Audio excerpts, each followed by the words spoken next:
Good morning students. तो आज की क्लास से हम लोग स्टार्ट करने वाले हैं क्लास 9 की क्लास 9 की साइंस। ठीक है, तो एक एक करके हम सारी चीजों को समझते हुए चलेंगे। चैप्टर नंबर 1 से हम स्टार्ट कर रहे हैं, जिसका नाम है मैटर इन आवर सराउंडिंग। तो जैसा कि आप लोग अपनी स्क्रीन पे देख पा रहे हैं, मैटर इन सराउंडिंग। देखो, सबसे पहले हम यहाँ पे एक टर्म को समझेंगे जिसका नाम है मैटर, कि मैटर क्या होता है। उसके बाद हम देखेंगे कि सराउंडिंग्स का क्या मतलब है। देखो, मैटर कोई भी वो चीज होती है जो हमारे आसपास मौजूद है। जैसे ये बनाना अवेलेबल है, या फिर हमारे पास इस बनाना के अलावा फोन है, एटम है, या फिर हमारे पास बुक है, या पेन है, कार है, मिल्क है, या रॉकेट है। ठीक है, या फिर और भी बहुत सारी चीजें जो हम अपने आसपास देखते हैं, जैसे हमारी नोटबुक हो गई, या फिर हमारे पास कोई बॉटल है तो वो हो गई। ये सारी चीजें क्या है? मैटर है। कोई भी चीज जो हमारे आसपास में मौजूद है वो क्या होती है बेटा? मैटर होती है। इतनी बात सबको समझ में आई? ओके, नेक्स्ट चलते हैं।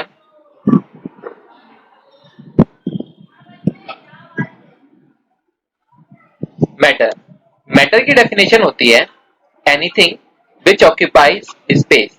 कोई भी ऐसी चीज जो कि क्या करती है? स्पेस ऑक्यूपाई करती है, और जिसके पास क्या होता है? मास होता है। ठीक है, कोई भी ऐसी चीज जो कि क्या करती है? स्पेस ऑक्यूपाई करती है, और जिसके पास क्या होता है? मास होता है। देखो, दो टर्म्स यहाँ पे हमारे सामने आई। एक आया स्पेस और दूसरा आया मास। स्पेस क्या हुआ? कि कोई भी जगह ऑक्यूपाई करना। ठीक है, जैसे अगर मेरे पास एक पेन है तो वो कोई जगह ऑक्यूपाई कर रहा होगा। ठीक है, इसी तरीके से हम लोग हैं तो हम लोग भी क्या करेंगे? कोई जगह ऑक्यूपाई करेंगे। दूसरी जो टर्म हमारे पास आई वो आई मास। देखो, मास क्या होता है? मास होता है किसी बॉडी में, जैसे हम कहते हैं ना कि इस बॉडी का जो मास है वो 10 kg है। ठीक है, या फिर हम कहते हैं कि कोई बॉडी जो है वो 500 ग्राम की है, तो उस बॉडी का क्या होता है? मास होता है। मास को हम डिटेल में ग्रेविटेशन चैप्टर में भी पढ़ने वाले हैं, जो कि इस बुक का चैप्टर नंबर 10 है। तो उससे हम बाद में डील कर लेंगे। फिलहाल के लिए आप मास ये समझ लो कि जैसे हम बॉडी में बात करते हैं कि 10 kg या 20 kg या फिर 100 ग्राम, ये सारा क्या होता है? बॉडी का मास होता है। अब देखो, ये जो मैटर है, इस मैटर को क्लासिफाई करने की कई तरह से कोशिश की गई। जब स्टार्टिंग में इंडियन फिलोसफर्स ने देखा कि हम मैटर्स को कैसे क्लासिफाई करें, या फिर किसी चीज को हम किस तरीके से क्लासिफाई करें। देखो, क्लासिफाई करने का मतलब क्या हुआ कि किसी की मान लो दुकान है, तो उसपे क्या देखोगे आप लोग कि वो साबुन सारे क्या रखेगा? एक तरफ रखता है। इसी तरीके से वो शैम्पू सारे एक तरफ रखेगा। वो अगर आटे आटे की अलग अलग वैरायटी होगी तो आटे की अलग अलग वैरायटी वो एक तरफ रखेगा। चावल एक तरह के एक तरफ रखेगा कि ये 20 रुपए किलो वाला है, ये 40 रुपए किलो वाला है, ये 80 रुपए किलो वाला है। ठीक है, तो इसी तरीके से क्या हुआ? मैटर को भी क्लासिफाई करने की कोशिश की गई अलग अलग तरीकों से। तो सबसे पहले इंडियन फिलोसफर्स ने क्या किया? मैटर को क्लासिफाई किया किसकी फॉर्म में? 5 बेसिक एलिमेंट्स की फॉर्म में, यानी पंच तत्व। पंच तत्व में क्या आ गया बेटा? एयर, जो हमारी वायु है, हवा है हमारी। दूसरा आया अर्थ, ये जो धरती है वो। तीसरा फायर, जो आग है वो। चौथा आया स्काई, जो बादल होते हैं हमारे वो। और पांचवा क्या आया? वाटर, यानी जो हमारा पानी है। फिर इसके बाद क्या हुआ कि इस क्लासिफिकेशन के बाद हमने और भी तरीके से क्या हुआ? मैटर को क्लासिफाई करने की कोशिश की। तो जो दूसरा तरीका हमारे पास मैटर को क्लासिफाई करने का निकल के आया वो था on the basis of physical state. देखो, फिजिकल स्टेट क्या होती है मैं बताता हूं आप लोगों को कि जैसे मान लो हमारे पास वाटर है। वाटर अगर आइस की फॉर्म में है तो इसका मतलब क्या है? वो सॉलिड फॉर्म में है। वाटर अगर नॉर्मल वही पानी की फॉर्म में जो हम पीते हैं तो क्या है? उस समय लिक्विड की फॉर्म में। तीसरा, जब वो वाटर क्या बन जाता है? भाप बन जाता है, तो इस समय क्या है? गैस की फॉर्म में। तो ये इस समय क्या है? उसकी अलग अलग फिजिकल स्टेट को शो कर रहा है। ठीक है, ये अलग अलग उसकी फिजिकल स्टेट को शो कर रहा है कि मतलब किस किस तरीके से वो एग्जिस्ट कर रहा है किसमें? नेचर के अंदर। अगला जो है हमारे पास क्लासिफिकेशन का तरीका वो है on the basis of chemical composition. देखो, केमिकल कंपोजिशन जैसे आप लोग बहुत बेसिक इसके बारे में पढ़ते आए हो कि ऑक्सीजन है O2, ठीक है, हाइड्रोजन H2O लिखते हैं, ये क्या होती है, किसी भी चीज की केमिकल कंपोजिशन होती है। इसके बारे में हम लोग डिटेल में आगे पढ़ने वाले हैं, पर अभी के लिए फिलहाल हम लोगों को ये जान लेना जरूरी है कि केमिकल कंपोजिशन के बेसिस पे मैटर को दो तरीके से क्लासिफाई किया जा सकता है। एक होता है कौन सा, प्योर सब्सटेंस, और दूसरा कौन सा होता है, मिक्सचर। ठीक है, पहला कौन सा निकल के आया हमारे पास, प्योर सब्सटेंस, और दूसरा हमारे पास कौन सा निकल के आया, मिक्सचर। तो एक एक करके इन टर्म्स को समझेंगे। उससे पहले जरा हम एक बार पंच तत्व और सॉलिड लिक्विड गैस को एक बार देख लेते हैं, ताकि हमारे पास ये चीज क्लियर हो जाए कि ये किस तरीके से होता है।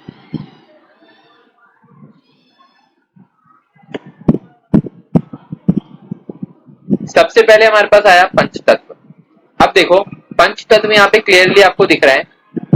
ऊपर यहाँ पर क्या है, ये फायर, ठीक है, यहाँ पर क्या है, ये अर्थ, यहाँ पर क्या है, ये एयर, और यहाँ पर ये क्या है, स्काई, और यहाँ पर ये क्या है, वाटर। ठीक है। अच्छा, ह्यूमन की हमने फोटो क्यों लगाई, क्योंकि हमें क्या पता है कि जो ह्यूमन है किससे मिलकर बना होता है, पंच तत्वों से मिलकर बना होता है। कौन कौन से पांच तत्व, अग्नि, पानी, वायु और स्पेस, जो स्काई है हमारा, और पृथ्वी। ठीक है, इन सबसे मिलकर क्या बना होता है, हमारा शरीर बना होता है। नेक्स्ट है दूसरा जो हमारे पास क्लासिफिकेशन था, स्टेट्स ऑफ मैटर, कि किस तरीके से मैटर को क्लासिफाई किया जाता है। जैसे हमारे पास अगर ये डायमंड की एक रिंग है, या फिर जरूरी नहीं कि डायमंड की रिंग हो, हमारे पास कोई छाता हो, या फिर हमारे पास कोई गाड़ी हो, या फिर हमारी बुक हो, ये सारे क्या है, सॉलिड स्टेट में है। ठीक है, ये सारे क्या है, सॉलिड स्टेट में है। अब देखो इसके अंदर आपको ये छोटे छोटे क्या दिख रहे हैं, पार्टिकल्स दिख रहे हैं, आपको ये छोटे छोटे गोले दिख रहे हैं। इन छोटे छोटे गोलों को हम क्या कहते हैं, पार्टिकल्स कहते हैं, जिससे मिलकर क्या बना होता है, मैटर बना हुआ होता है। जिससे मिलकर क्या होता है, मैटर बना हुआ होता है। दूसरा है फॉर एग्जाम्पल जूस, जूस ले लो, या चाय ले लो, या फिर कोई पानी का ग्लास ले लो। ये सारी की सारी जो चीजें हैं, अब ये सारे क्या है, लिक्विड है। ठीक है, अभी हमने बात की थी जब हमने वाटर का एग्जांपल लिया था, तो ये सारे के सारे क्या है, लिक्विड हैं। अब देखो मॉलिक्यूल्स जो इनके अंदर पार्टिकल्स हैं वो किस तरीके से अरेंज है बेटा, इनके बीच में जो बॉन्ड है वो इतनी मजबूत नहीं है, वो इतनी मजबूत है, और यहाँ पर जो बॉन्ड है वो क्या है, काफी कमजोर टाइप की है। ठीक है, ये क्या होते हैं, लिक्विड। अब देखो तीसरे, इसके अंदर जो पार्टिकल्स हैं ये क्या है बेटा, ये दूर दूर है एक दूसरे से। ठीक है, ये कौन से होते हैं, गैस होते हैं। यहाँ पे एक और चौथा टाइप आया है, प्लाज्मा। ठीक है, इन टोटल जो हम स्टेट्स ऑफ मैटर देखते हैं, फिजिकल स्टेट्स, वो 5 तरह की होती हैं, लेकिन अभी हमें प्लाज्मा नहीं पढ़ना है। और एक और तरह की स्टेट आती है, उसके बारे में मैं आप लोगों को बताऊंगा सही समय आने पर। देखो मैटर की हमने बात की, मैटर किससे बना हुआ होता है, पार्टिकल्स से बना हुआ होता है। पार्टिकल्स क्या होते हैं, छोटी छोटी बहुत सारी चीजें। फॉर एग्जाम्पल जैसे अगर हम एक केले की बात करें, तो बहुत सारे क्या है, उसमें रेशे होंगे, और उसमें छिलका होगा, और भी वो छिलका भी कई चीजों से मिलके बना होगा। एक एग्जाम्पल लेके इस चीज को समझते हैं। ये आपके एनसीईआरटी की बुक में भी दे रखा है, आप पेज इसका फर्स्ट ही खोलोगे तो फिगर 1.1 में क्या लिखा हुआ है, when we dissolve salt into water. जब हम क्या करते हैं, एक सॉल्ट डिसॉल्व करते हैं किसके अंदर बेटा, पानी के अंदर। ठीक है, यहाँ पर हमने क्या किया है, ये बीकर लिया है। ठीक है, when we dissolve salt in water, the particles of salt get into the spaces between particles of water.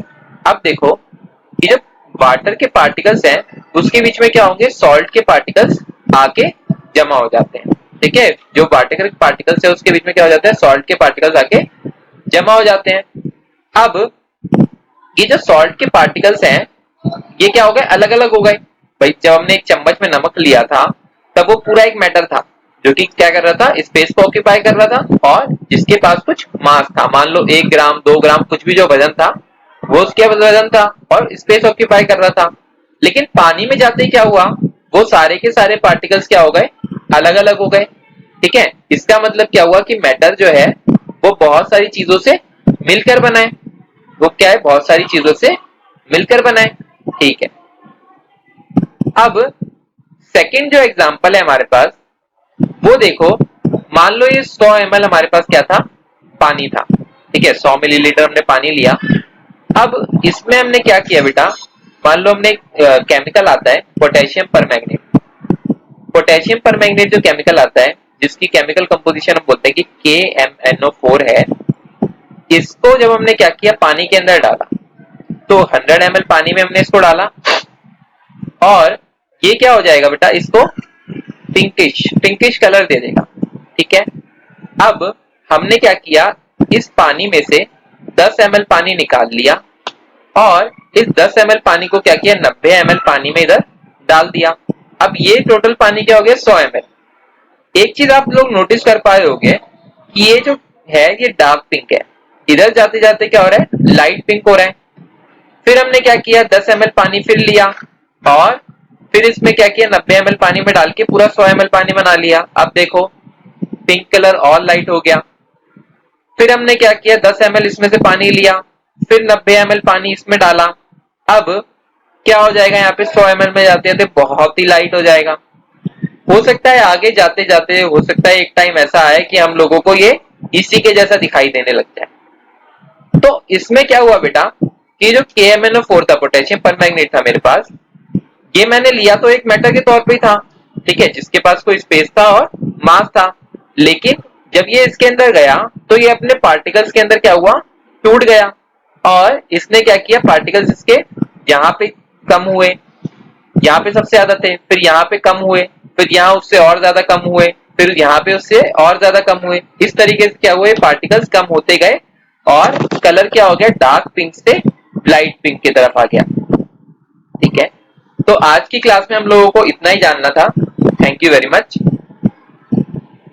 अगली क्लास में जो हम पढ़ने वाले हैं वो है कैरेक्टरिस्टिक्स ऑफ मैटर, ठीक है। अब हम क्या पढ़ेंगे, कैरेक्टरिस्टिक्स ऑफ मैटर पढ़ेंगे।